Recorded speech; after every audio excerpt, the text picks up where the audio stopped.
छोटी दुकान हो या बड़ा बिजनेस, आईटीआर का नाम सुनते ही टेंशन सी हो जाती है। लेजर्स निकालो, बैलेंस शीट बनाओ, सारे बिल्स को संभालो, पूरा साल भर का हिसाब लगता है बॉस। लेकिन एक ऐसा रास्ता है जो शॉर्टकट है, सिंपल है और टेंशन फ्री है।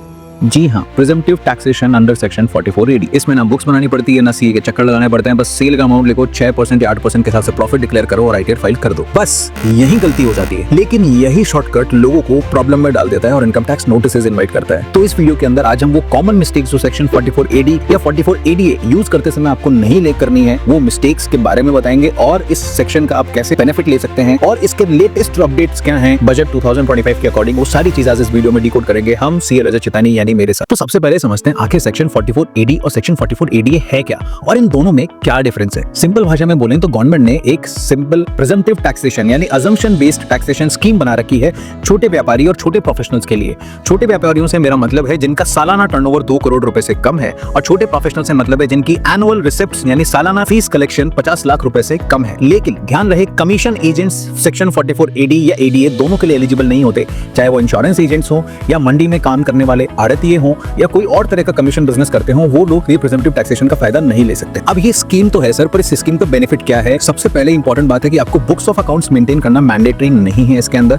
दूसरा, आपको अपने एक्सपेंसेस का डिटेल्ड ब्रेकअप नहीं देना पड़ता इनकम टैक्स रिटर्न फाइलिंग के अंदर। तीसरा, ऑडिट कराने की झंझट भी नहीं है। और चौथा, ITR 4 जो कि बहुत सिंपल है, वो यूज होता है यहाँ फाइलिंग में। अगर आप ITR 4 कैसे फाइल करना है उसके बारे में जानना चाहते हो तो हमने प्रॉपर डिटेल वीडियो बना रखा है उसके ऊपर, जिसका लिंक आपको आई बटन और डिस्क्रिप्शन में मिल जाएगा, वो आप चेकआउट कर सकते हैं। अब सेक्शन 44AD और 44ADA में एक डिफरेंस तो ये है कि यहाँ पे बिजनेसमैन यानी गुड्स में ट्रेड करने वाले लोग आते हैं या ऐसे सर्विस बिजनेस आते हैं जिनमें प्रोफेशनल डिग्री की रिक्वायरमेंट नहीं होती, जैसे कि ब्लॉगर्स हो गए, डिजिटल मार्केटिंग एजेंसीज हो गई, वो सब सेक्शन 44AD के अंदर आती है। 44ADA में आते हैं generally CA, lawyers, doctors, architects, engineers, ये सारे प्रोफेशनली क्वालिफाइड लोग जो है वो सेक्शन 44ADA में फॉल करते हैं।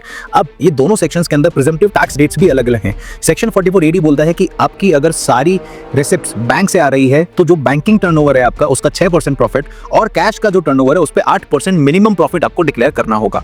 वहीं सेक्शन 44ADA बोलता है जो आपकी एनुअल रिसिप्ट्स हैं, फीस हैं, उसका 50% आपको प्रॉफिट डिक्लेयर मिनिमम करना होगा। बट इसका मतलब ये नहीं है कि ये मिनिमम ही मैक्सिमम है। अगर आपका एक्चुअल प्रॉफिट इससे ज्यादा है और आपको पता है कि इससे ज्यादा है तो आप वो डिक्लेयर करें, ना कि 6%, 8% या 50%। पर ये प्रिजम्पटिव टैक्सेशन स्कीम के कुछ ड्रॉबैक्स भी हैं जो जनरली लोग इग्नोर कर देते हैं, जिसकी वजह से इनकम टैक्स नोटिसेस उनके पास आते हैं। सबसे पहला पॉइंट है कि अगर आपने एक बार प्रिजम्पटिव टैक्सेशन स्कीम के अंदर ITR फाइल करी तो आपको अगले 5 साल तक उसी के अंदर फाइल करनी होगी।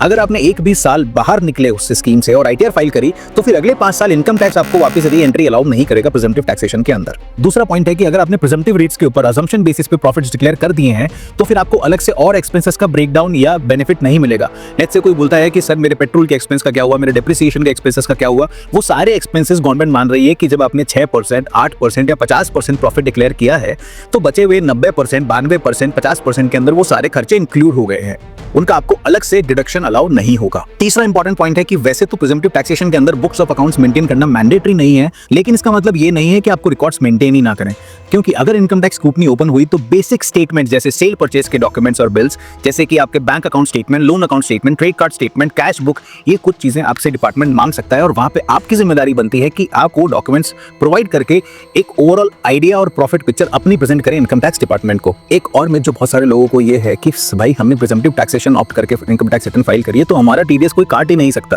देखो, TDS आपका जो पे करने वाला आदमी है वो काटता है। लेट्स से आप एक प्रोफेशनल है और आपको किसी क्लाइंट ने फी पे करी है तो हो सकता है वो 2% या 10% की TDS रेट के ऊपर आपका TDS डिडक्ट करे।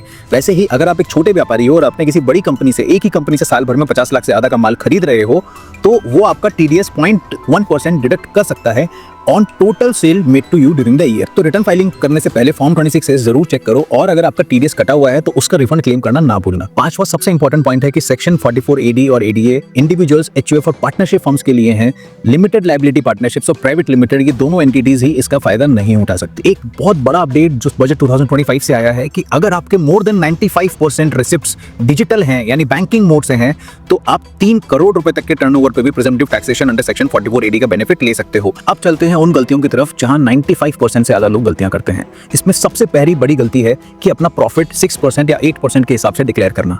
देखो, इनकम टैक्स ये नहीं बोलता कि आपका मिनिमम प्रॉफिट 6% या 8% है तो आप वही डिक्लेयर करो। इनकम टैक्स बोलता है कि जो प्रॉफिट आपका है, अगर आपको लगता है कि आपका एक्चुअल प्रॉफिट ज्यादा है तो आप ज्यादा डिक्लेयर करो, और अगर कम है तो आप या तो ऑडिट करा के कम डिक्लेयर करो, वरना मिनिमम 6 और 8% डिक्लेयर करो। चलिए एग्जांपल से समझते हैं। लेट्स से मेरा लास्ट ईयर टर्नओवर 1 करोड़ रुपए था और मैं 8% के हिसाब से अपनी आईटीआर फाइल करने को बैठा हूं, यानी 8 लाख रुपए नेट प्रॉफिट। बट मुझे पता है कि मेरे धंधे के अंदर एक्चुअल प्रॉफिट मार्जिन 20% है, यानी 20 लाख रुपए। तो मैं 20 लाख की जगह 8 लाख रुपए करके आईटीआर फाइल कर देता हूं। अब आप ये बोलोगे सर इनकम टैक्स डिपार्टमेंट को क्या पता कि मेरा बिजनेस का प्रॉफिट 20% है या 8% है। तो यहाँ मैं बता देता हूँ कि इनकम टैक्स डिपार्टमेंट के पास पूरा AI बेस्ड सिस्टम है आपके ऊपर सर्विलेंस करने का, जिसका नाम है AIS एंड TIS। AIS और TIS के अंदर सारी इन्फॉर्मेशन क्लियर कट आ जाती है और डिपार्टमेंट को पता चल जाता है कि लास्ट ईयर मैंने 15 लाख रुपए की तो FD बनवाई है, 5 लाख रुपए की गाड़ी खरीदी है और 5 लाख रुपए म्यूचुअल फंड्स में डाले हैं। तो जहां मेरे पास 25 लाख रुपए मैंने इन्वेस्ट करे हैं या खर्च किए हैं पिछले साल, वहां मैं इनकम डिक्लेयर कर रहा हूं 8 लाख रुपए की। तो ये बहुत बड़ा मिसमैच ही बहुत बड़ी वार्निंग है इनकम टैक्स डिपार्टमेंट के लिए आपकी फाइल स्क्रूटनी में ओपन करने के लिए। चलिए, अब ये गलती आपने समझ ली है तो आप समझते हैं कि 44ADA लेना है तो कैसे लेना है। सर, सबसे पहला स्टेप है अपना टर्नओवर रिकंसाइल करना इनकम टैक्स और GST का दोनों का आपस में। लेट्स से आपने पूरे साल GST रिटर्न्स के अंदर अपना टर्नओवर दिखाया 80 लाख रुपए, और यहाँ पे आप इनकम टैक्स के अंदर 80 लाख रुपए से 1 रुपए भी ज्यादा रिपोर्ट करोगे तो GST डिपार्टमेंट आपको नोटिस भेजेगा,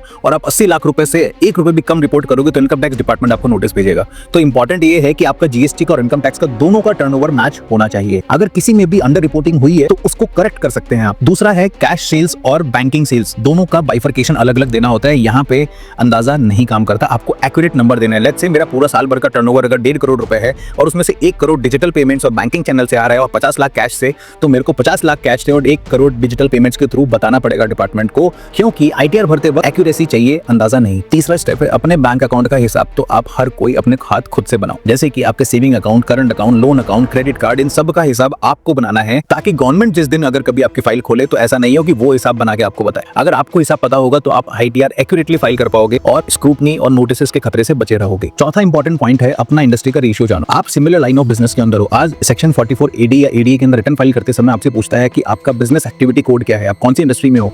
लेट्स से पूरा इंडिया डिक्लेयर कर रहा है रिटेल ट्रेड के अंदर या डिजिटल मार्केटिंग के अंदर कि मेरा नेट प्रॉफिट रेशियो 20 से 25% है, और आप अकेले अपने एक डिजिटल मार्केटिंग एजेंसी का बिजनेस चला रहे हो जहां पे आप बता रहे हो कि मेरा प्रॉफिट तो सर 8% ही है। तो क्या डिपार्टमेंट के लिए कंसर्न रेज नहीं करेगा कि जहां पूरा इंडिया 20 से 25% का नेट प्रॉफिट बता रहा है और आप 8% का बता रहे हो, तो बॉस आपके बिजनेस में ऐसा अलग क्या है?